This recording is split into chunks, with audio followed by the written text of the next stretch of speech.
한번 따라해 주시겠습니까? 무너지는 것이 회복이다. 1절 말씀 보시면 온 땅의 언어가 하나여 말이 하나였더라. 저는 이 11장 늘 볼 때마다 제가 천국에 가면 이때 사람들을 꼭 찾고 싶습니다.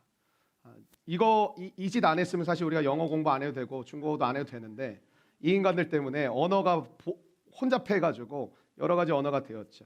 저희들이 회복에 대한 메시지를 계속 나누고 있는데 창세기는 8개의 단어만 아시면 여러분들이 창세기를 꿰뚫어 볼 수 있다고 말씀을 드렸는데 창조, 타락, 홍수, 오늘 바벨탑 이 4가지 우리가 말씀을 계속 나누고 있죠. 그리고 다음 돌아오는 이번 금요성령 집회부터는 아브라함, 이삭, 야곱, 요셉 요 4명의 인물을 통해서 우리 함께 말씀을 나누는데 주제는 회복에 대한 메시지입니다.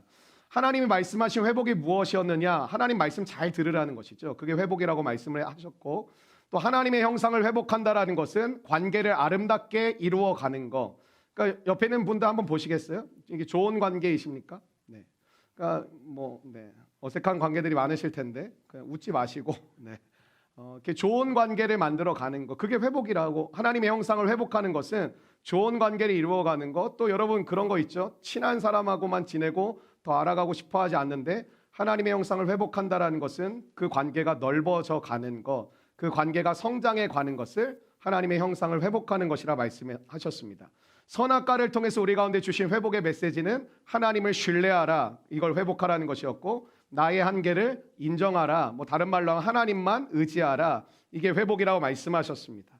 내가 지킬 것인가 하나님이 지켜주시는 삶을 살 것인가, 내가 지킬 것인가 하나님이 지켜주시는 삶을 살 것인가, 이 말씀을 통해 어떤 삶의 선택을 할 건지 선택의 회복에 대해서 나누었습니다. 지난 주일에는 말씀대로 순종하는 것, 순종의 회복을 말씀을 나누었고 엊그저께 이제 금요일에는 축복과 위기는 함께 온다는 제목으로 은혜의 회복에 대해서 오늘 함께 말씀을 나누었습니다. 주제부터 말씀을 드리고 시작하면 좋을 것 같은데 오늘 저와 여러분에게 주신 하나님의 메시지는 한 가지입니다. 한번 따라해 주세요. 무너짐의 회복. 무너져야 될 것이 반드시 무너지는 것이 회복이라는 것이죠. 끝까지 붙잡고 늘어지고 있는, 그래서 본인들도 아실 거예요. 내가 변화가 안 되는 부분이 내가 변화가 안 되는 게 아니라 내가 변화를 안 하는 것이죠. 알아요. 어떻게 해야 되는지, 또 무엇을 선택해야 되는지. 이렇게 만나보면 상담을 하거나 신방을 하다 보면 몇 개월에 한번 만나고 1년에 한번 만나다 보면 똑같은 얘기를 계속 하게 됩니다. 왜냐하면 알아요. 아는데 변화가 안 됐으니까 본인도 답답해하면서 또 그 부분 가지고 결국에 다른 주제를 얘기하지만 결국 그 부분이 회복이 안 되니까 결국 제자리에 머물러 있는 상태에 일어나는 거죠. 사람이 회복이 안 되면 무슨 일을 하는지 아세요? 무언가를 찾기 시작합니다. 뭘 찾을까요? 내 마음의 허전함을 채울 수 있는 즐거움을 찾거나 취미를 찾거나 나의 삶의 마음을 채워줄 수 있는 하나님 앞에 순종하고 나아가 회복을 원하지 않으니까 다른 것들로 그 마음을 채우려는 사람을 만나거나 조건을 만들어가거나 환경과 상황에 몰입하기 시작한다는 것이죠. 그래서 이 사회가 돈에 미쳐 있다는 것은 굉장히 공허하다는 것이고 허무하다는 것이에요. 우리의 삶 가운데 채워지지 않는 어떤 마음이 무언가에 꽂혀가지고 무언가를 계속 하는 것이죠. 그런 분들도 계시죠. 잠깐 하다 또 그만두고, 운동 조금 하다 그만두고, 미술 하다가 또 그만두고, 음악 하다가 또 악기 한번 쳐보다 그만두고, 계속 뭔가 내 마음에 채워지지 않는 그 영역을 채워가려고 하지만 결국 그 마음은 채워지지 않습니다. 그러니까 저와 여러분에게 오늘 하나님께서 무너져야 될 것이 무너져야만 하나님께서 세우신다라는 것이죠. 그러니까 왜 변화 안 되게 해주십니까? 먼저 무너져야지. 너의 마음과 생각은 아주 꼿꼿이 서 있는데 내가 무슨 마음을 줄 수가 있겠냐? 너 받아들일 마음도 없고 너 이거 듣지도 않잖아. 그러니까 우리 안에 하나님께서 일을 하실 때 무너지게 하는 것도 하나님의 역사고 하나님의 은혜인 줄로 믿습니다. 여기 지금 예배드린 이 장소가 저희 교회가 개척되고 5년 동안 3번째 예배당입니다. 3번째 예배당이라는 것은 한 2번 정도는 공사를 했겠다라는 소리겠죠. 교회 공사를 저희가 이제 재정이 부족하니까 몸으로 많이 뛰었습니다. 저부터. 저는 맨날 나와서 몸으로 뛰었고 그 이후에는 우리 많은 진짜 성도님들이 같이 참여하셔가지고 같이 몸으로 뛰면서 부족한 재정들을 또 메꿔가기도 하고, 물론 하나님이 또 재정을 많이 채워주신 은혜도 경험을 했죠. 제가 근데 되게 좋아하는 것이 하나 있었습니다. 이게 처음에 공사를 할 때 이렇게 다 때려 부수거든요. 그러니까 예쁘게 부술 것도 없고 다 부수면 돼요. 근데 그때 이제 이렇게 목사인데 그러면 안 되는데 해머 같은 거 짚고 나도 막 부시는데 좋더라고요. 이렇게 망치 같은 걸 부수고. 근데 왜 그러냐면 여러분의 삶 가운데 무언가 허물어질 때 불안하시죠. 무언가 무너진다고 생각하면 두렵습니다. 주저하죠. 근데 여러분 예배당 공사할 때 막 무너뜨리는데 왜 즐겁겠습니까? 이게 다 허물어져야만 새로운 것이 세워질 것을 알기 때문에, 그리고 그 기대가 있기 때문에. 여러분 지금이야 여기가 이렇게 아름다운 공간이 됐지, 처음에 오셨던, 예전부터 저희 교회 이제 생활하셨던 분들 여기 처음 오셨을 때 기억나세요? 아무것도 없었고요. 허벌판이었고요. 정말 뭐 이런 게 아무것도 없었습니다. 그러니까 그거를 막 부수고 하는데 너무 즐거운 거예요. 왜? 이게 다 부서져야만 새로운 것들이 세워짐을 알기 때문에.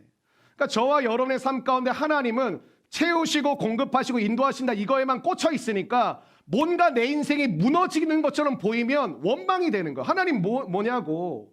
아니 왜 부서뜨리시냐고. 이거 왜 망가지게 하냐고. 내가 이거 세우려고 얼마나 노력하고 얼마나 고생 많이 했는데 이걸 다 갖다 무너뜨리시면 하나님 어떻게. 그러니까 그런 징조만 딱 보이면 하나님을 밀어내기 시작하는 거예요. 왜? 이게 부서지는 게, 무너지는 게 두려우니까. 여러분 무너져야만 새 것이 세워질 수 있습니다. 사랑하는 여러분의 삶 가운데 오늘 무너져야 될 것들이 꼭 무너지는 은혜의 시간이 되기를 주의 이름으로 축원합니다. 여러분 고집 센 사람들 싫어하시죠? 근데 다 우리 자신이 다 고집이 세거든요. 그러니까 그 고집이 안 무너지면 고생하는 사람 무지하게 많이 봤습니다. 아니 그냥 좀 이렇게 자기의 자존심을 내려놓고 받아들이면 될 문제를 끝까지 고집을 부리다가 엄청나게 고생하고 빙빙 도는 거죠. 그러니까 우리 안에 무너져야 될 것들이 있는데 하나님 앞에 계속 새롭게 해달라고만 기도를 하는 경우가 참 많은데, 하나님이 이렇게 하신 거. 나 알았어. 나도 너를 새롭게 하길 원하고 난 너가 변화되기를 나도 원해. 그래, 자 이제 무너뜨릴게. 네? 왜 무너뜨려요? 아니 새롭게 해달라고요. 그러니까 하나님은 우리의 인생은 뭔가 내가 원하는 것을 이렇게 얻으면 새로워질 거라고 생각하는데, 하나님은 리모델링 하시는 분이 아니라 재건축하시는 분입니다. 다 무너뜨리시고 완전히 새롭게 세우시는 분. 우리 인생에도 다 무너뜨려도 나쁘지 않습니다. 여러분 두려워하지 마십시오. 하나님이 더 좋은 것을 주실 것입니다. 그래서 하나님은 먼저 무너뜨리십니다. 저는 바벨탑을 보면 소망을 가지고 저와 여러분이 이 본문을 좀 보았으면 좋겠어요. 그러니까 바벨탑 인간의 욕심으로 세웠다 무너졌다 이게 메시지가 아니거든요. 사실은 바벨탑은 무너져야 돼요. 창세기 11장인 오늘 본문이 바벨탑인데, 바벨탑이 무너지고 12장에 가니까 뭐가 세워지죠? 그 자리에 살고 있었던 아브라함을 부르셔서 하나님의 나라를 새롭게 시작하십니다. 사랑하는 여러분, 오늘 저와 여러분 가운데 아마 답답한 심령이 있으실 거예요. 신앙생활 오래 하고 있는데 뭔가 정체된 것 같은 느낌. 뭐 본인 다 알죠, 이거 신앙생활 하다 보면. 그리고 왜 나는 더 이상 성장하지 않는 것 같은 마음의 답답함, 불안함, 염려, 걱정. 하나님께서 저와 여러분의 삶 가운데 새 일을 행하시기 전에는 뭐예요? 이전 것이 지나가게 하려면 저와 여러분의 삶 가운데 세워놓았던 모든 것들을 먼저 부서뜨리시고 무너뜨리십니다. 하나님은 세우시는 분만 아니라 여러분의 삶을 무너뜨리기도 하시는 분입니다. 오늘 그 은혜를 누리실 수 있는 저와 여러분 되시기를 주의 이름으로 축원합니다. 그래서 무너지는 것이 회복이라는 것이죠. 1절과 2절 말씀 같이 한번 읽어볼까요? 1절과 2절 말씀입니다. 시작. 온 땅의 언어가 하나요 말이 하나였더라. 이에 그들이 동방으로 옮기다가 시날 평지를 만나 거기 거류하며. 그러니까 이 에덴 동산을 중심으로 동방으로 계속 가다 보면 두 개의 강이 나오는데, 위쪽에는 티그리스, 밑에는 유프라테스. 뭐 세계사 때 배우셨죠? 티그리스와 유프라테스 사이에 있는 평야가 시날 평야예요. 그러니까 두 개의 강이 흐르는 사이에 이 평야가 있으니까 얼마나 비옥했겠어요. 그러니까 이게 물이 많아야 농사가 잘 된다는 건 기본적으로 아시잖아요. 그러니까 여기 나오는 오늘 바벨탑이 세워졌다고 말하는 시날 평지는 티그리스와 유프라테스 강이 흐르는 그 가운데 있는 평야를 시날 평야라고 했습니다. 그러니까 굉장히 비옥한 토시가 있는 곳이죠. 3절 말씀을 읽겠습니다. 3절입니다. 시작. 서로 말하되 자 벽돌을 만들어 견고히 굽자 하고, 이에 벽돌로 돌을 대신하며 역청으로 진흙을 대신하고. 여러분이 굉장히 은혜 받아야 될 단어가 하나 있는데요, 벽돌입니다. 거기 동그라미 쳐두시고 별표를 쳐두셔야 돼요. 벽돌. 한번 따라해 주시게요. 벽돌혁명. 18세기 산업혁명하면 뭐 대단한 거 아닙니까? 이 18세기 산업혁명으로 말미암아 지금 뭐 이제 4차 산업혁명이라고 하는데, 4차 산업혁명보다 훨씬 더 혁신적이었던 것은 사실은 산업혁명, 이게 영국에서 발생했던 산업혁명이었습니다. 뭐 여러분 잘 아시니까 저의 짧은 지식으로 설명을 그냥 간략하게만 한 문장으로 드리면 엔진을 만들었다라는 것이죠. 엔진을. 그러니까 그 이전에는 사람의 힘으로 무언가를 하고 동물, 말이나 소나 뭐 이렇게 동물을 통해서 무언가 일을 했다면 이제는 기계의 힘이라는 전혀 다른 차원의 힘으로 이게 뭔가를 만들어가는 일들이 일어나게 된 것이 산업혁명이었습니다. 그러니까 산업혁명은 그 당시 세계사를 공부해보면 사회의 구조 자체를 다 바꿔버렸습니다. 왜 이 시대가 교회도 그렇고 세상도 그렇고 포스트 코로나 이후의 삶에 대해서 많은 사람들이 두려워하기도 하고 학자들이 엄청나게 열심히 분석하고 공부하는 이유가 뭔지 아세요? 사회 구조가 다 바뀔 거라는 거예요. 이 혁명이라는 단어가 붙으면 완전히 모든 것이 뒤바뀌는 사회가 올 거라는 거예요. 교회도 이게 한 100년 만에 한번 오는 전염병, 전 세계가 다 경험하고 있잖아요. 여러분, 우리나라만 경험하는 것은 우리나라에만 하나님이 일하시는 어떤 뜻이 있다고 보지만 전 세계에 공통적으로 이런 전염병이 있잖아요. 하나님이 뭔가 세계 열방을 움직이시고자 하는 계획과 뜻이 있어요. 근데 여러분의 계획 속에 그런 시야가 있습니까? 하나님이 전 세계를 어떻게 운행해 가실까? 어떤 식으로 변화를 시키실까? 뭘 위해서 나아가실까? 한번 따라해 주시겠어요? 하나님 나라. 하나님은 하나님의 나라를 이루시기 위하여 모든 것을 변화시키시고 새롭게 하시는 거예요. 그러니까 하나님 나라에 대한 눈이 띄지 않은 사람은 세상을 바라볼 때 세상 사람과 똑같은 거죠. 돈을 많이 모아놔야겠다. 뭔가 이 모든 산업이 무너지니까 내가 어디에 발을 들여야 오래 갈 수 있는 걸 할 수 있을까? 지금부터 이제 노후가 불안하고 평생 직장이 없으니까 일을 하면서 지금부터 투자를 잘해서 빨리 돈을 많이 벌어서 파이어족이 돼서 한 40세 초반까지 10억 모아서 제주도 가서 살든지 동남아 가서 살든지 내가 거기 사서 편하고 즐겁게 살아야 되겠다. 그런 목표들이 지금 온 세계를 휩쓸고 있습니다. 여러분이라고 해서 자유롭지 않겠지. 산업혁명에 버금가는 것이 벽돌혁명. 왜냐하면 예전에는 돌을 가지고 건축물을 만들었는데 돌이 있는 지역도 있고 돌이 없는 지역도 있습니다. 또 하나, 돌이라는 것은 규격화되어져 있지 않고 단일화되어져 있지 않기 때문에 무언가 건축물을 만들 때 한계가 너무나도 명확한 거죠. 못 짓는 것이 너무 많은 거예요. 근데 벽돌이라는 규격화와 단일화된 이 제품을 쏟아낸 건 이렇게 생각하시면 돼요. 레고가 된 거예요. 레고가 세상이. 그러니까 끼워 맞추면 되는 거예요. 거기다가 이 지역에 뭐가 많았냐면 이 지역이 어디냐면요. 지금의 이라크입니다. 지금의 이라크라 하면 여러분 머릿속에 딱 떠오르는 게 산유국이잖아요. 그러니까 이 당시에 이 지역의 역청이라고 하는 것은 뭐라고 생각하시면 되면 석유 덩어리입니다. 더 쉽게 설명하면 아스팔트 덩어리라고 생각하세요. 아스팔트 이렇게 깔 때 여러분 보신 적 있으세요? 그 찐득찐득한 거 이렇게 바닥에 그 뭐라 그러죠? 이렇게 굴러가면서 하는 차를? 네? 롤러? 레미콘 아니죠. 네. 그 정도 지식은 저도 있습니다. 레미콘은 시멘트를 쏟는 게 레미콘 아닌가요? 네. 뭐 이렇게 롤러 같은 거 있잖아요. 이렇게 막 이렇게 홍두깨처럼 막 미는 거. 네. 그걸로 할 때 그 찐득찐득한 바닥에 이렇게 하는 거. 왜 그걸 접착하는 거거든요. 지금 여러분 광화문을 뒤집어 엎는 거 아시죠? 서울시에서 이 인도를 더 넓혔으면 좋겠다 해서 뭐 찬반 여론이 엄청났죠. 교통 지옥된다. 아니다. 여기를 워싱턴처럼 워싱턴에 가보시면 이렇게 백악관 중심으로 앞이 쫙 펼쳐져 있거든요. 그렇게 우리도 만들어서 거기를 문화의 공간으로 역사의 공간으로 만들어야 된다. 근데 까고 봤더니 거기 밑에 뭐가 나오냐면 조선시대 지금 유물들이 쏟아지고 있어가지고 지금 아주 큰일 났어요. 그러니까 거기 이렇게 이 지역을 다니면 뭐가 많냐면 그냥 석유 덩어리들이 널려 있는 거, 아스팔트 덩어리들이. 무슨 말이냐면 접착체가 널려 있더라는 거예요.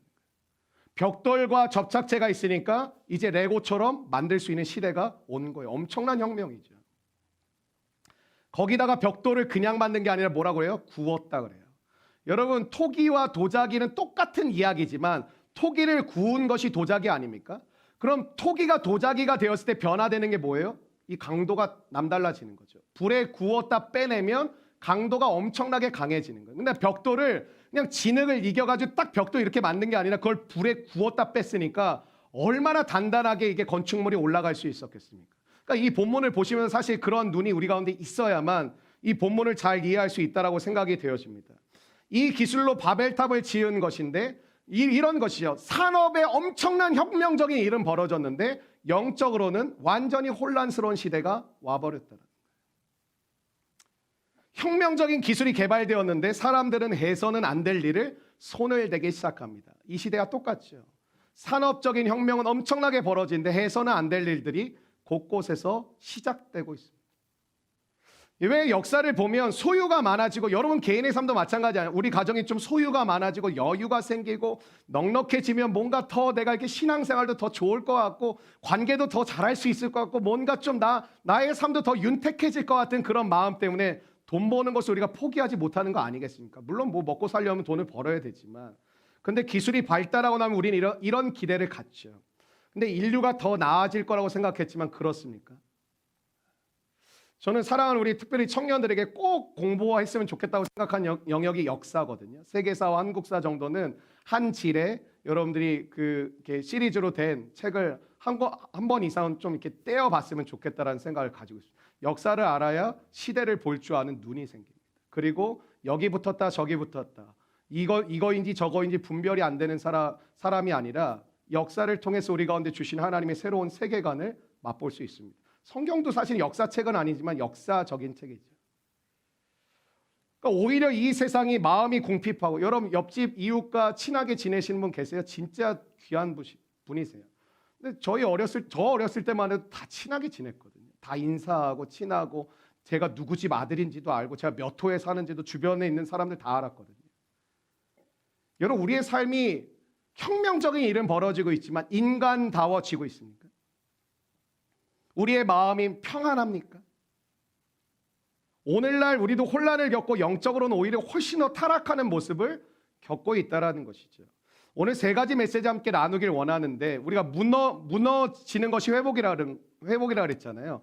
그럼 제가 마음대로 여러분 이거 무너져야 됩니다 이렇게 할 수는 없고, 오늘 본문에서 하나님이 무너뜨리시고자 했던 것이 무엇인지를 나누길 원해요. 그게 무너져야 되는데, 첫 번째 우리 안에 무너져야 될 바벨탑이 뭐냐면 따라해 주시겠어요? 불신이 무너져야 된다. 4절 말씀 읽겠습니다. 4절 말씀입니다. 시작. 또 말하되 자 성읍과 탑을 건설하여 그 탑 꼭대기를 하늘에 닿게 하여 우리 이름을 내고 온 지면에 흩어짐을 면하자 하였더니, 여러분 이 사람들이 트라우마가 하나 있습니다. 뭐냐면 하나님의 홍수로 완전히 다 쓸어서 죽는 경험을 했기 때문에 트라우마가 있죠. 홍수 재앙으로 다 죽었죠. 근데 하나님 어떻게 하셨습니까? 방주로 살리셨고, 첫 번째. 두 번째는 무지개 언약으로 더 이상 물로는 세상을 심판하지 않겠다 약속을 해주셨습니다. 근데 그럼 그걸 받아들이고 살면 되지 않습니까? 근데 인간은 어떠냐면 또다시 홍수가 나면 어떻게라는 질문을 하면서 우리 힘으로 이제 만약 그런 일이 벌어지면 우리가 이거를 스스로 이길 준비를 해야 된다는 거죠. 저와 여러분의 삶 가운데 시간이 모자란 이유 중에 하나는 사실 우리는 쓸데없는 것을 하는 시간이 너무 많습니다.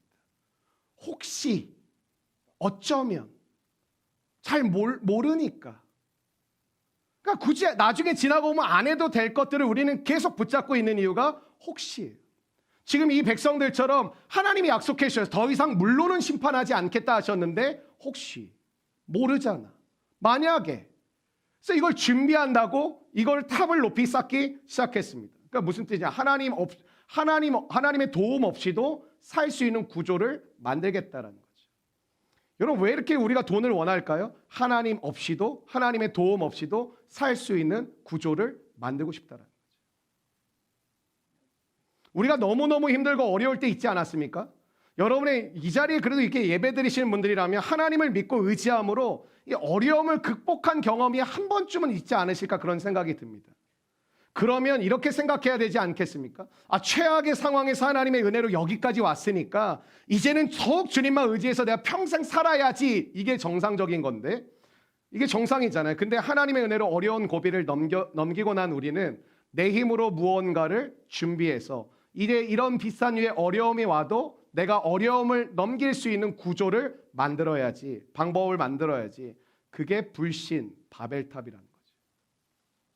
오늘도 말씀 볼 시간이었고 주님 앞에 예배드릴 시간이었고 이웃을 섬길 시간이 없는 이유 중에 하나는 다 이거 아닙니까? 저 너무 피곤해요. 저 너무 시간이 없어요. 저 너무 힘들어요. 저 아파요. 그러니까 모든 주어가 다 나예요. 나 피곤하고요. 나 바쁘고요. 나 힘들고요. 나 지쳤고요. 나 그럴 마음이 없고 나 그럴 여유도 없어요. 나는 그래요. 여러분 무엇이 복인지 아십니까? 하나님이 떠나시면 무너지는 것이 복입니다. 어리석은 부자 이야기가 누가복음 12장에 나오는데 열심히 일해가지고 이 사람 재산을 진짜 많이 벌었습니다. 누가복음 12장 16절부터 19절을 제가 읽어드릴 테니까 한 절씩 잘 눈으로 따라서 오시면 좋겠는데, 한 부자가 그 밭에 소출이 풍성했다라는 거예요. 그러니까 열심히 일해가지고 그 당시 농업사회니까 굉장히 많은 이제 소출을 얻었는데, 심중에 마음속에 생각하여 이르되 내가 곡식 쌓아둘 곳이 없으니, 이게 자기가 갖고 있던 창고에 다 넣었는데도 이게 너무 넘쳐나니까 넣어둘 곳이 없을 정도로 풍성해진 거예요. 인간은 절대 나누지 않습니다. 무슨 생각을 하죠? 내가 곡식 쌓아둘 곳이 없으니 나누자, 이게 아니라 어찌할까 하고, 또 이르되 내가 이렇게 하리라. 내 곡간을 헐고 더 크게 짓고 내 모든 곡식과 물건을 거기 쌓아두리라. 마지막 19절의 핵심인데, 또 내가 내 영혼에게 이르되 영혼아 여러 해 쓸 물건을 많이 쌓아두었으니 평안히 쉬고 마시고 즐거워하자 하리라 하되. 저는 이 시대의 사상이 이거라고 생각합니다. 내가 내 힘으로 이뤘다, 이제 편하게 먹고 마시고 즐기며 살자. 하나님이 뭐라고 하실까요? 예를 들면 이런 거예요. 저 오늘 최선을 다해 하나님 설교했습니다. 그럼 누가 저에게 이렇게 얘기하면 잘 이게 듣기가 싫은 거예요. 예를 들면 예배팀이 있죠. 어떻게 했으면 좋겠다고 하면 예배팀이 못 받아들일 수 있어요. 나 열심히 했고 아침부터 와서 연습했는데 왜 뭐라 그래? 우리 안에 굉장히 심각한 오류는 나 중심적으로 예배도 드리고 있고 나 중심적으로 섬기고 있고 나 중심적으로 헌신한다는 거죠. 하나님께 기쁨이 되기 위해서 한다고 말은 하지만 하나님의 기쁨이 되기 위해서 우리가 바꿔야 되고 연약하고 부족해서 더 우리가 서로 마음을 모아야 되는 부분이 있음에도 불구하고 왜 나한테 뭐라 그래? 난 열심히 했는데. 하나님이 뭐라고 하십니까? 12장 20절에 보니까 하나님은 이르시되, 이게 제일 중요해. 하나님은 이르시되 어리석은 자여 오늘 밤에 내 영혼을 도로 찾으리니 그러면 내 준비한 것이 누구의 것이 되겠느냐.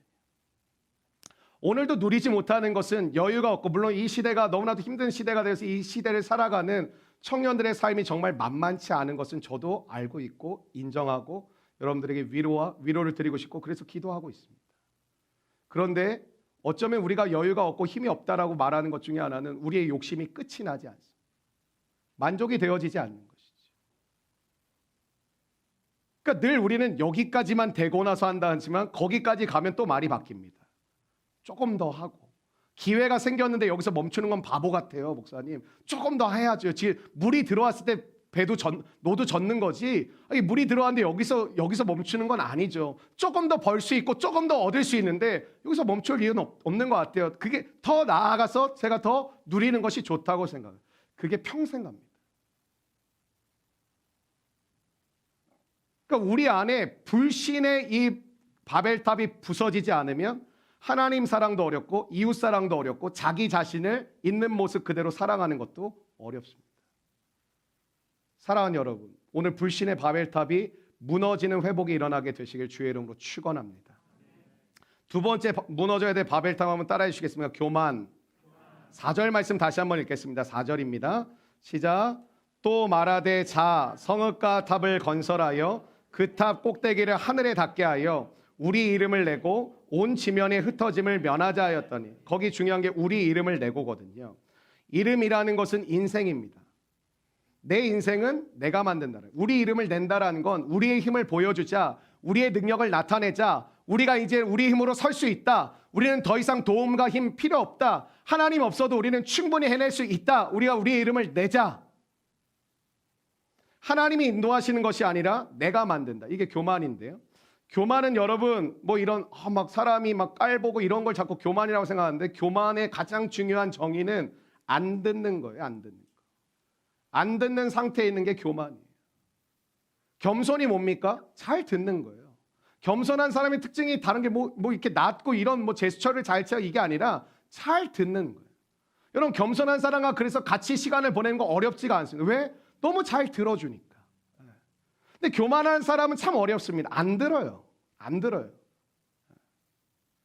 그러니까 우리가 교만이라고 생각하면 뭐 이렇게 뭐 무시하고 이렇게 깔보고 자꾸 이런 이미지를 생각하는데, 하나님이 우리가 인간에게 말씀하신 교만의 가장 중요한 정의는 안 듣는다. 안 듣는다. 안 들으니까 어떻게 돼요? 다 내 안에서 나오는 것들을 내가 하겠다. 내 생각대로, 내 마음대로, 내 계획대로, 내 감정대로 하겠다. 잠언 16장 18절에 이렇게 말하고 있습니다. 교만은 패망의 선봉이요 거만한 마음은 넘어짐의 앞잡이니라. 교만이 무너지는 회복이 일어나게 되시길 주의 이름으로 축원합니다. 들을 끼는 자는 들으라 그래서 나오는데 그게 겸손한 자라는 거거든요. 들을 수 있는 은혜가 회복되시길 주의 이름으로 축복합니다. 마지막 세 번째 무너져야 될 바벨탑이 뭐냐면 따라해 주시겠어요? 안주. 그 안주 아닙니다. 네. 안주. 네. 웃으시는 분들 끝나고 목양실로 오세요. 네. 한번 따라해 주시겠어요? 흩어지지 말자. 흩어지지 말자라는 건 뭐냐면 안주하겠다라는 거예요. 하나님이 인도하셔도 난 여기가 좋아. 그러니까 신앙생활도 딱 이렇게 하시는 분들이 있어요. 내가 주일날 예배는 난 드릴 거야. 주일날 예배는 드리고 주일날 그래도 한 가지 봉사는 나 거기까지는 할 거야. 근데 딱 거기까지. 자기가 정해놓은 틀을 하나님이 정해준 것을 하는 게 아니라 자기가 틀을 딱 만들고 거기를 나가지도 않고 벗어나지도 않고 또 하긴 해요. 근데 누가 또 그 지역을 들어오면 침범하면 싫어요. 우리가 얼마나 안주하려는 본능이 있냐면 더 이상 알려고 하질 않습니다. 여러분 옆에 있는 분들도 알고 싶으세요? 한번 보세요. 알고 싶으세요, 이 사람? 왜 안 하려고 하냐면 우리가 안주하는 것을 불편하게 만들거든요. 또 관계를 알면 이 사람 같은 뭐 인사도 해야 되고 또 뭐 이렇게 다 해야 되고 뭐 해야 되니까 그냥 알고 싶지 않은 거예요. 그러니까 더 이상 알고 싶지 않은 이유들이 자꾸 왜 나타나냐면 내가 그냥 이 자리에 있고 싶다라는 거예요. 그러니까 기도도 안 해요, 사실은. 왜 알아요? 교회를 다녀본 사람들, 오래 다닌 사람들은 하나님이 어떤 마음을 주신다라는 걸 아니까 내가 정해놓은 틀을 나가야 될 것 같다라는 본능이 있거든요. 하나님이 이거 싫어한다는 걸 알고 있거든요. 그러니까 기도 자체를 안 하고 예배 자리를 떠나요. 왜? 내 안주된 삶을 위협받거든요. 떠나게 만드시고 하나님이 새로운 프로젝트를 주고 새로운 마음을 주시니까 그 싫은 거예요. 난 지금이 제일 좋아. 난 그냥 이 상태로 난 만족해. 근데 하나님이 인간을 지으신 이유가 무엇입니까? 생육하고 번성하라. 이거잖아요. 안주하는 사람이 어떻게 생육하고 번성할 수 있겠습니까? 사랑하는 여러분, 하나님이 저와 여러분을 귀찮게 하는 게 아니라 우리 인간을 지으신 목적 자체가 생육하고 번성하라는 거예요. 근데 안주하는데 어떻게 생육하고 번성하냐고요. 여러분 생육하고 번성하라. 신약에 나오면 이게 이렇게 얘기해요. 땅끝까지 이르러 내 증인이 되리라. 땅끝까지 이르려면 안주하는 사람이 어떻게 땅끝을 갑니까? 땅끝이라는 의미는 무슨 말이냐면 땅끝이 뭐 이스라엘이냐 아니면 뭐 중국이냐 아니면 뭐 중동이냐 뭐 여러 가지 자꾸 말들이 많은데 땅끝은 하나님이 나에게 불러주시는 곳이 땅끝이에요. 나를 아신 하나님이 나의 한계를 아시는데 나는 못한다고 생각하는데 하나님은 그걸 자꾸 깨서 넘어간다. 왜? 하나님이 나를 지으셨기에 충분히 감당하면 보내시지 못하는 걸 어거지로 끌어내시는 하나님은 절대 아니십니다. 안주하는데 땅끝까지 어떻게 합니까? 우리 교회도 예를 들면 예를 들면 제가 난 더 욕심도 없고 난 뭐 80명 70, 80명 나 이 정도 목회가 그냥 나는 만족해 좋아. 난 그냥 여기 있는 성도들 그냥 평생 내가 잘 섬기고 그냥 기도하고 같이 예배하고 그렇게 즐겁게 그냥 서로 지내면 가족처럼 지내면 참 좋겠다. 그건 제 생각이죠. 안주하려는 마음을 먹는 순간 여러분 저를 위해서 기도하실 때 다른 게 아니라 안주하지 않게 해달라고 기도하셔야 돼요. 그럼 제가 성경을 더 이상 열심히 안 봐요. 더 나아가려는 마음이 멈춘다는 그냥 내가 편안을 원한다 이게 아니라 성장을 멈춰요. 그리고 그냥 그 자리에서 하던 대로 해요. 하던 대로 머물러 있어요. 왜? 난 안주할 거니까. 그걸 마치 겸손한 사람이라고 사람이 착각하는데 난 더 욕심 없고 그냥 이렇게 작은 공동체를 하면서 하나님의 뜻을 이뤄가려고 막 사람들이 훌륭하다 생각하는데 그건 자기 생각이죠. 하나님이 열어주시는 대로 작으면 작게 하고 크면 크게 하고 하나님께서 하시면 나가게 하시면 나가면 나가고 있으면 있으고 하나님이 일하시는 대로 우리가 따라가는 것이 우리의 삶의 부르심이지 내가 틀을 정해놓고 난 여기에 있을까 뭐 할 거야 이건 내가 하는 게 아니라 안주하는데 어떻게 생육하고 번성하고 안주하는데 어떻게 땅끝까지 이르러 내 증인이 되겠어요. 사도행전 1장 8절 한번 읽어보실까요? 사도행전 1장 8절은 부활하신 예수님을 만나고 난 뒤에 제자들이 예루살렘 떠나지 말고 한 곳에 모여 기도하라, 성령이 임할 것이다. 그 약속받은 내용의 장이 1장입니다. 한번 그걸 아시면서 읽으셨으면 좋겠는데, 읽겠습니다. 시작. 오직 성령이 너희에게 임하시면 너희가 권능을 받고 예루살렘과 온 유대와 사마리아와 땅끝까지 이르러 내 증인이 되리라 하시면. 자꾸 초대교회로 돌아가자고 하는데 초대교회로 저는 왜 돌아가야 될지 잘 이해가 안 돼요. 사실 초대교회로 왜 돌아가요? 우리가 우리는 이 시대에 세워진 교회고 이 시대에 맡겨진 사명을 감당해야 될 교회지 왜 자꾸 초대교회로 돌아가요? 물론 초대교회의 정신과 초대교회의 그 순결함과 초대교회의 그 하나님을 향한 뜨거운 열망과 생명까지 다해 나아가는 믿음을 계승해야 된다는 의미라는 건 알고 있어요. 근데 초대교회도 심각한 문제가 있었어요.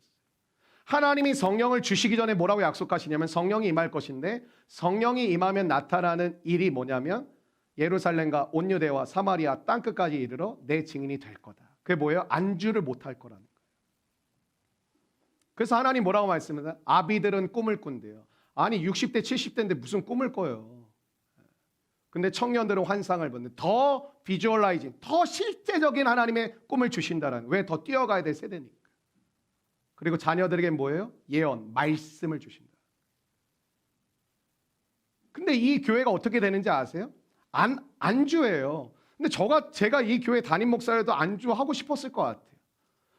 설교하면 막 3,000명씩 회개하고 저 어떻게 하냐고, 제자 되고 싶다고 막 교회 막 줄을 잇고 막 이런 상황이에요. 예배 드린 다음에 우리처럼 뭐 늦고 이런 게 아니라 막 1시간 2시간 전부터 와가지고 하나님을 갈망하고 소망, 그런 분위기의 교회였어요. 그럼 그 교회 담임 목사라면 뭘 더해? 너무 행복하고 너무 즐겁죠. 나가면 또 세상은 우리를 칭찬하고 있는데. 근데 하나님이 어떻게 하시냐? 1장 8절을 뒤집으면 8장 1절이잖아요. 8장 1절에 이렇게 이야기합니다. 그날에 예루살렘에 있는 교회, 이 초대교회거든요. 큰 박해가 있어. 사도 외에는 다 유대와 사마리아와 모든 땅으로 흩어지니라. 바벨탑이랑 똑같죠. 흩어지니라. 하나님의 뜻은 내가 너희를 부르는 곳으로 계속 점진적으로 나아가는, 우리 교회가 그냥 여기서 돈 모아가지고 뭐 조금 더 환경 좋게 해주고 더 좋은 뭐 여러분들에게 뭐 좋은 거 나눠드리고 또 함께 우리 뭐 즐겁게 쓰고 먹고 마시고 즐길 수 있겠죠. 우리 교회 안으로 더 깊이 들어오시면 사실 조금 불편함이 있어요. 우리 교회 돈 갖고 사실은 웬만하면 거의 밥을 안 먹는 교회예요. 여러분 리더들 아침 오늘도 9시 반부터 왔거든요. 다 자기 돈으로 밥 사 먹어요. 하나님께 드려진 돈을 우리가 내고 또 우리가 다 먹어버리면 무슨 의미가 있냐 이게. 그래서 우리가 교회가 작지만 계속 흘려보낼 수 있었던 이유가 그냥 교회에 헌금이 많아서 된 게 아니라, 헌금은 뭐 아주 많지도 않았지만 우리가 그 부분들을 절제하고 아끼고 수고하고 헌신하고 우리에게 주신 것들을 흘려보낸 거예요. 많은 분들이 그렇게 얘기할 거예요. 목사님 저희 가정은 여유가 없어서 그렇게 하기 어려워요. 저희 교회도 마찬가지예요. 여러분이 다니고 있는 이 교회도 마찬가지예요. 뭐가 넘쳐나가지고 저기 몇백만 원 주고 저기 몇십만 원 드리고 이렇게 하는 게 아니에요. 저나 사역자님도 더 예를 들면 월급을 더 많이 받을 수 있어요. 지금 받는 것보다는. 근데 우리도 절제하고 리더십도 절제하고 그 부분들을 흘려보내고 하나님께서 또 채워주시고 또 흘려보내고. 여러분 여호수아를 보니까 끔찍한 이야기가 나옵니다. 광야에서조차도 안주하려고 해요. 광야가 뭡니까? 아무것도 없는 데거든요. 근데 그 광야에서조차도 시간이 지나면 익숙해지니까 만나와 메추라기 떨어지겠다. 뭐 불기둥과 구름기둥을 지켜주겠다. 뭐 더 이상 바랄 것도 없다. 그냥 이렇게 살자. 안주해버려요. 광야에서조차도. 여러분 그래서 아세요? 여러분이 상처받고 인생에 막 실패를 겪고 아픔을 겪고 골방에 틀어박히면 처음에는 내가 이러면 안 되는데 벗어나야지, 내가 일어서야지, 내가 다시 힘을 내야겠다, 또 내가 예수 믿는 사람이니까 주님 앞에 엎드려서 내가 정말 구하고 나아가야지. 근데 그 생활이 3개월 6개월 되잖아요. 계속 그러고 있어요. 그게 익숙해지는 거예요. 교회도 우리가 계속 여러분 막 들들 볶는 것도 있죠. 왜 그런지 아세요? 우리는 자꾸 편한 것만 해요. 예배 점점 줄여요. 점점 기도의 시간 줄이자고 해요. 점점 수고가 있은 건 그냥 돈으로 때우자 그래요. 그냥 우리가 와서 청소하고 이런 거면 청소업체 부르자, 그냥 식사업체 부르자. 뭐 우리 교회는 그렇게 한 적 없지만 그런 교회들이 점점 많아지고 있어요. 성도들이 뭐라고 하냐면 이제 와서 이렇게까지 할 시간 없으니까 그냥 외주업체 줘서 청소도 시키고 청소업체 불러서 하고 식당 불러서 일주일에 한 끼니까 그냥 몇십만 원씩 내면 그게 뭐 해서 수고하는 거나 그냥 이렇게 내는 게 더 싸니까 그렇게 합시다. 근데 재밌게도 그런 교회들이 점점 죽어요. 신기하죠? 우리 교회도 뜨겁게 막 올라갔다가 어느 순간 안주하시는 분들이 있어요. 네, 죽어요. 보여요. 그게. 저는 대학 들어갈 때 재수했습니다. 재수할 때 일을 갑니다. 내가 1년 동안 해서 그 막 나도 저희 학원 현수막에 내 이름 붙으리라 막 난리 나잖아요. 막 아시죠? 1년 동안 막 내가 진짜 뭐 언어 영역부터 해서 내가 난리 나게 해주겠다. 가장 큰 성적의 상승폭을 보여주겠다. 근데요, 재수학원 진짜 재밌는 게 3월 달에는 그 긴장감이 말도 못해요. 서로 말도 못 붙여요. 되게 민감하고요, 예민하고요. 마치 1년 동안 한마디도 서로 말 안 할 것처럼 그래요. 근데 재수학원에도 꽃이 펴요. 특히 이 벚꽃이 거의 죄악의 상징이에요. 벚꽃이 필 때쯤 되면 풀어져요, 이게. 그리고 학원 야자 땡땡이 치고 벚꽃 보러 가고. 전 안 했습니다. 네, 물론. 네. 그리고 술 먹으러 다니고. 그리고 거기서 연애하고. 여러분, 인간은요, 스스로 변화를 취할 수 있는 사람이 아니에요. 바벨탑은 하나님을 불신하는 것이고 교만하는 것이고 안주하는 거예요. 그걸 무너지게 하신다라는 거, 하나님. 그걸 무너지게 만들겠다라는 거예요. 너가 나를 불신하고 교만하고 안 듣고 교만하고 안주하려고 하는 그 모든 것들이 무너져야만 12장이 된다니까. 여러분의 인생에 지금 창세기 11장에 몇 년 동안 계신 분들 계시잖아요. 창세기 11장에 몇 개월 동안 지금 계속 똑같은 모습으로 서 있는 분들 계시잖아요. 남 탓할 문제가 아니에요. 지금 환경과 상황 탓할 것도 없어요. 창세기 11장에서 우리 가운데 주신 불신과 교만과 안주가 무너져야 창세기 12장의 새로운 아브라함 같이 시작되는 하나님의 세대가 시작될 줄로 믿습니다. 여러분, 하나님이 기준이 아니고 우리가 이거에 빠지면 어떻게, 이게 안 무너지면, 내가 무너졌는지 안 무너졌는지 여러분 제가 분별하는 방법 하나 말씀드리고 오늘 말씀 마칠게요. 하나님이 기준이 아니고 사람이 기준이 됩니다. 그 항상 어떤 선택을 할 때 이런 선택을 해요. 많은 사람들이 그거 하잖아. 많은 사람들이 그렇게 살잖아. 많은 사람들이 그렇게 원하잖아. 그럼 이렇게 하면 되지. 뭘 고민하고 힘들게 살 필요가 뭐가 있어? 그게 5절과 6절 말씀인데, 5절과 6절 말씀을 읽겠습니다. 시작.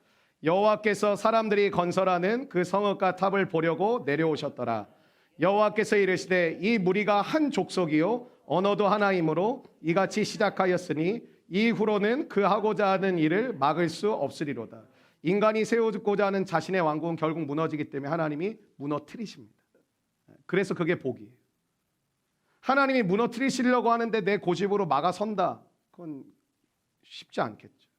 사람들은 고집이 있습니다. 그 고집이 뭐냐면 자기가 옳다, 그게 고집이고, 저 사람 고집 세. 그러면 그게 뭐겠어? 자기 주장이 센데 내가 옳다, 그게 강한 사람을 우리가 고집이 세다 그런 거거든요. 근데 그 고집이 그 사람의 사상이 됩니다. 그 사람의 이데올로기가 돼요. 그리고 그 고집이 지금 이 시대 정신이 됩니다. 그래서 시대 정신은 항상 옳지 않습니다. 많은 사람들이 그렇게 산다고 왜 여러분 그렇게 삽니까? 많은 사람들이 그렇게 한다고 왜 여러분 그렇게 하십니까? 그렇게 할 이유가 전혀 없는 거죠. 사울도 그랬죠. 백성들이 다 원한다고, 지금 예배 드리길 원한다고, 지금 사무엘 기다릴 때가 아니라고, 사람들이 너무 원하니까 해야 된다고. 그것이 그의 인생의 가장 큰 오점을 남겼습니다. 여러분, 우리가 사도신경으로 예배를 시작하는데 사도신경에 늘 등장하는 한 분이 계시죠. 빌라도. 예수님을 못 박아 죽이려고 했던 빌라도. 근데 빌라도가 어때요? 아닌 거 알았어요. 예수님이 죄 없는 거 아셨어요? 근데 어떻게 사람들이 난리가 났어요. 죽이라고. 사람들이 그러니까 그냥 했어요. 아하방에 엘리야가 나타났을 때 이렇게 얘기합니다. 열왕기상 18장 17절 한번 같이 읽어보실까요? 시작. 이스라엘을 괴롭게 하는 자여 너냐? 여러분 이런 말 들어보셨어요? 너냐? 또 너야? 모든 사람이 이리로 가자고 하는데, 이렇게 얘기하는 거예요. 모든 사람이 이리로 가자고 하는데 왜 너 혼자만 반대하냐? 지금 엘리야에게 이렇게 얘기하는 거예요. 왜 또 너야? 또 반대한 거 또 너였어. 다수가 진리라고 생각하고 옳다는 생각이죠. 바벨탑이 뭐예요? 대세를 따르고 사람들이 옳다고 하니까 그냥 그렇게 하는 게 좋겠다 하는 거예요. 7절 말씀을 읽겠습니다. 7절입니다. 시작.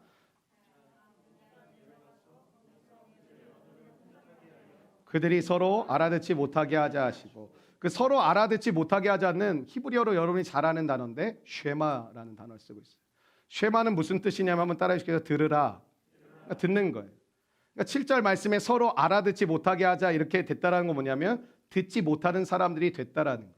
그러니까 아무리 하나님 말씀하시고 주변의 사람들을 통해 환경을 통해 말씀하셔도 들리지 않는 상태가 됐다라는 거예요. 여러분 교회에서 이제 저도 목회자고 우리 리더들이 아마 여러분이 권할 때가 있을 겁니다. 뭐 같이 기도회 같이 하면 어떻겠어? 뭐 금요일 날 와서 같이 예배드리면 좋을 것 같아. 근데 그거를 수용할 때가 언제냐면 뭐 핍박받고 고난받을 때 그럴 환경적인 요소도 있지만 그 이야기가 들릴 때 같이 수락을 합니다. 안 들리면 못하는 거죠. 결국 우리의 신앙이 멈춰있는 이유가 뭐냐? 안 들리는 거예요. 그렇게 들리지 않는 거예요. 8절과 9절 읽겠습니다. 8절과 9절입니다. 시작. 여호와께서 거기서 그들을 온 지면에 흩으셨으므로 그들이 그 도시를 건설하기를 그쳤더라. 그러므로 그 이름을 바벨이라 하니 이는 여호와께서 거기서 온 땅의 언어를 혼잡하게 하셨음이니라. 여호와께서 거기서 그들을 온 지면에 흩으셨더라. 바벨의 뜻은 혼잡입니다. 왜? 그래야 다시 회복되고 세울 수 있기 때문에. 여러분 예수님 믿으면 혼잡스럽습니다. 특별히 저희 교회에 오셔가지고 뭔가 되게 뜨겁고 좋았는데 뭐 너무 어려워지고 뭔가 세상 속에서 이렇게 예전에는 괜찮았던 것들이 불편해지고 이렇게 되는 것들이 있죠. 그게 다 무너져야 될 것들이에요. 여러분이 적당히 타협하시고 적당히 눈 감아주시고 적당히 그렇게 살아왔던 것들을 하나님의 말씀이 들어가면서 그게 보여지고 느껴지면서 무너지게 하시겠더라. 근데 하나님은 인격적이라는 게 뭐냐면 여러분의 동의를 구하세요. 그래서 여러분이 받아들이고 듣고 받아들이지 않으면 하나님이 물론 때론 너무 급박할 때 하실 때도 있지만 하나님이 이제 지켜보시는 거죠. 역사를 보십시오. 영원할 것 같았던 제국과 나라들도 다 무너졌고 천하무적처럼 보였던 기업들도 무너지게 됩니다. 이 세상의 모든 것은 다 무너집니다. 하나님의 나라만 영원할 줄로 믿습니다. 11장의 바벨탑이 무너지면 끝난 게 아니죠. 12장의 시작이 기다리고 있어서 무너지는 것을 두려워하지 말라라는 거예요. 이제 진짜 하나님 백성의 시작이 되죠. 무너졌으니까. 하나님께서 우리를 아브라함처럼 부르시는 줄로 믿습니다. 그렇다면 바벨탑이 무너지는 것에서 시작이 됐다는 것을 기억하십시오. 먼저 무너지는 거예요. 여러분 안에 음란, 폭력, 저주, 시기, 질투, 미움, 좁은 마음, 생각 이게 잔뜩 있는데 자꾸 뭐를 더해달라고 하지 마시고 하나님 먼저 내 마음을 정리해 주십시오. 그리고 다 무너져야 될 것들 무너뜨려 주십시오. 그리고 하나님 아브라함처럼 새롭게 저를 세워주십시오. 그 기도를 담대하게 기쁨으로 드릴 수 있는 저와 여러분 되기를 원합니다. 아브라함이 본토 친척 아비집을 떠나 하나님의 부르심을 따라갑니다. 본토 친척 아비집이 뭐냐? 바벨탑입니다. 싹 다 버리고 하나님이 부르시는 땅, 젖과 꿀이 흐르는 땅으로 가라고 하나님 말씀하셨습니다. 그런데 이스라엘 다녀오신 분들 아시겠지만 지금 이스라엘 팔레스틴 지방이 젖과 꿀 흐르지 않습니다. 하나님은 젖과 꿀이 흐르는 땅으로 인도하리라 말씀하셨는데 사실 그 땅은 그들이 원래 있었던 애굽보다 훨씬 더 좋지 않은 땅입니다. 훨씬 더 강팍한 땅입니다. 그래서 이스라엘 다녀오신 분들 기억나세요? 대부분 사막이에요. 사실 지형 자체가. 막 푸르르 이런 데 별로 많이 있지 않아요. 차 타고 계속 갈릴리에서 예루살렘 갔다가 이렇게 막 성지를 다니다 보면 거의 그냥 막 흙으로 돼 있고 그 다윗이 숨었던 그 장소 기억나세요? 막 폭포는 떨어지지만 완전히 그냥 모래산 아닙니까 거기? 그러니까 다 사막이고 광야인 지역인데 하나님은 훨씬 더 풍요로운 그 애굽에서 내가 너희들 젖과 꿀이 흐르는 땅으로 보내겠다 그러는데 전혀 엉뚱한 팔레스타인 이스라엘 지역으로 보내신다고 하신다는 거죠. 애굽 땅이 훨씬 좋습니다. 그리고 말할 것도 없이 아브라함이 원래 부르심을 받았던 곳이 어딘지 아세요? 시날 평지예요. 바벨탑이 세워졌던 시날 평지에서 아브라함이 부르심을 받았어요. 거기서 갈대우르가 그 시날 평지고 거기서 하란으로 왔고 하란에서 하나님의 부르심 속에 이제 약속의 땅을 향해 가는 거죠. 여러분, 아무것도 없는 땅이지만 그곳에 하나님이 함께 하시면 젖과 꿀이 흐르는 땅이 된다라는 거예요. 여러분, 자꾸 주변을 기웃거리면서 뭐가 없네 말하지 마십시오. 여러분을 인도하시겠다는 젖과 꿀이 흐르는 땅은 뭐 내가 원래 있던 자리보다, 내가 원래 예수 믿기 전에 하던 일보다 더 풍요로워진다, 그게 아니라 여러분을 보내시는 곳에 하나님과 함께함으로 말미암아 그 메마른 땅조차도 젖과 꿀이 흐르는 땅으로 세우시는 하나님의 은혜의 걸음을 함께 걷자라는 것입니다. 그 초청을 받아들일 수 있는 은혜가 임하게 되시길 바랍니다. 여러분, 황폐하고 메마른 땅에 젖과 꿀이 흐르는 땅을 세우는 그런 믿음입니다. 오늘도 여러분 힘들다라는 게 뭡니까? 믿음 가지고 세상 속에 나가서 살긴 하고 있는데 너무 힘들다라는 거죠. 젖과 꿀은 보이지도 않고 뭐 가나안 땅은커녕 이거 맨날 이거 힘들고 어려운 땅. 하나님 나를 여기 보내신 거 맞습니까? 할 때 여러분의 마음이 진짜 흔들릴 때가 뭐냐면 환경과 상황을 볼 때 하나님 과연 나를 사랑하실 때 이런 곳에 보내신 게 맞습니까? 이런 생각이 드실 거예요. 그곳에 보내신 곳이 맞습니다. 하나님과 함께하는 여러분을 통하여 그 메마르고 강팍한 황폐한 그 땅을 하나님의 시내가 흐르고 하나님의 생물이 자라고 하나님의 새로운 바람이 불게 하시는 믿음의 사건이 일어나는 젖과 꿀이 흐르는 땅으로 세워 가실 줄로 믿습니다. 교회가 시작됐던 도림동 태어나서 가본 적도 없습니다. 제가 무시하는 게 아니라 가장 서울에서 낙후된 지역 중에 하나더라고요. 제가 지금도 살고 있거든요, 도림동에서. 중국 교포들이 많습니다. 흔히 조선적이라고 이야기해요. 왜? 집세가 싸니까. 오래된 집들이 질비하고 집세가 싸니까. 저희 아랫집은 주인집 할머니가 살고 그 아랫집은 중국인, 저희 윗집 중국인. 중국인이 점령을 하기 시작했어요, 이 동네 자체를. 왜? 저렴하니까. 물론 대림동에 차이나타운이 있으니까 그것도 영향이 있겠죠. 저희 교회가 처음 시작됐던 도림동에 있는 피아노 교습소 옆에는 저희 같은 교단, 같은 시찰에 저희 노예로 이렇게 구성이 되는데 노예가 100개가 넘는 교회가 있는데 그 100개가 넘는 교회 중에 가장 인원이 많이 모이는 대형 교회가 저희가 처음 세워졌던 교회에서 한 100m 됐을까요? 하나님이 처음 부르셨던 곳을 보면 환경적으로 여기서 뭘 해야 되는 거지? 갈 데가 없어서 여기서 시작할 수밖에 없는데 환경적으로 상황적으로 보면 저희 2층에 있는 피아노 15평 되는 교습소 위에 교회가 있었어요. 타교단의 교회가 있어서 제가 허락받았어요. 목사님, 제가 젊은 전도사인데 갈 데가 개척하라는 마음은 받았는데 갈 데가 없습니다. 할 곳이 없습니다. 재정이 없습니다. 여기서 할 수 있는데 여기서 해도 되겠습니까? 저희 아버지 뻘 안에 한 3,000뻘 되는 분이셨는데 저를 위아래로 훑어보시더니 혀를 차면서 개척을 뭐 하려고? 네? 여기 안 돼. 힘들어. 그건 모르겠고요. 하나님이 시켜서 일단 저는 해야 됩니다. 근데 갈 데가 없습니다. 목사님 도와주시면, 이해해 주시면 여기서 저희들이 하고 싶습니다. 한참 뚫어다 보시더니 하고 싶으면 해요. 근데 그 목사님이 당황스러워하기 시작했습니다. 6개월이 한 5개월 정도 지나니까 그 교회 성도 숫자랑 우리 교회 성도 숫자가 비슷해지는 게 보이는 거예요. 여기 난리 부르스를 쳤거든. 막 기도회 하고 우리는 막 맨날 모여. 목사님 어느 날 부르셨어요. 사실 제가 성도들한테 한 번도 얘기 안 했는데.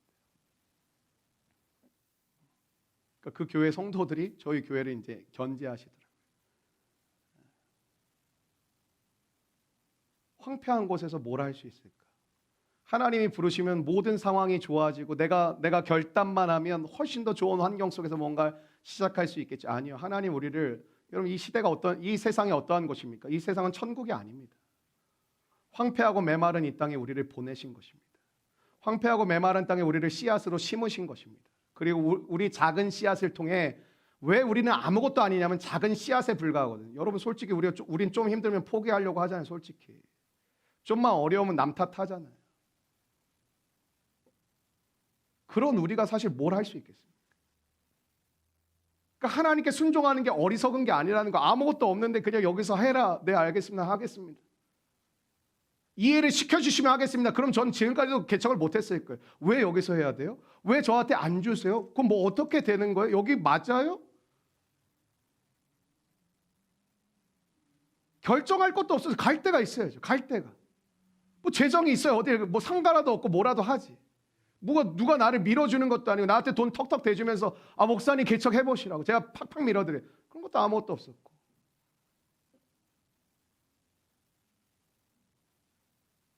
근데 그 황폐한 땅이 우리를 심는 거예요. 그리고 그 황폐한 땅이 하나님이 일하시는 시내가 아무것도 없던 그 땅에 다시 시내가 샘솟기 시작하고, 우리가 볼 때는 아무것도 없는 그 땅에 하나님의 꽃이 자라기 시작하고 하나님의 나무가 자라기 시작하고 하나님의 역사가 자라기 시작하고, 저한테는 여러분이 그런 분들입니다. 꽃과 같은 분들, 나무와 같은 분들, 시내와 같은 분들. 사랑하는 여러분, 무엇을 기대하고 계십니까? 예수 믿고 무엇을 기대하십니까? 여러분 자꾸 영향력 얘기하시는데, 여러분 운동선수가 영향력을 끼칠 때 어때요? 운동을 할 때 영향을 끼치겠죠. 가장 잘하는 거니까. 여러분 음악가가 언제 영향을 끼칠까? 음악을 할 때 그 사람은 가장 빛을 발하겠죠. 미술가가 그림을 그리고 작품을 그려낼 때 사람들이 와 탄성을 지르면서 그 사람의 영향력이 드러나겠죠. 신자인 우리가 언제 가장 영향력이 드러나겠습니까? 돈 많이 벌어서 헌금만, 그런 생각하지 마십시오. 예수 그리스도의 복음을 전할 때입니다.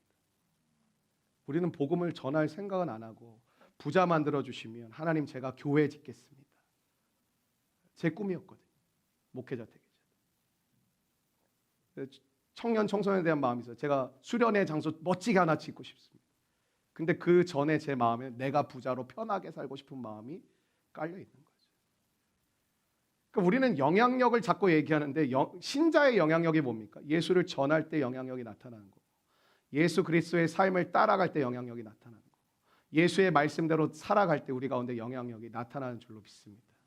그 영향력이 부어지는, 여러분의 삶 가운데 증명을 해내시는 은혜의 삶을 사시기를 주의 이름으로 축원합니다.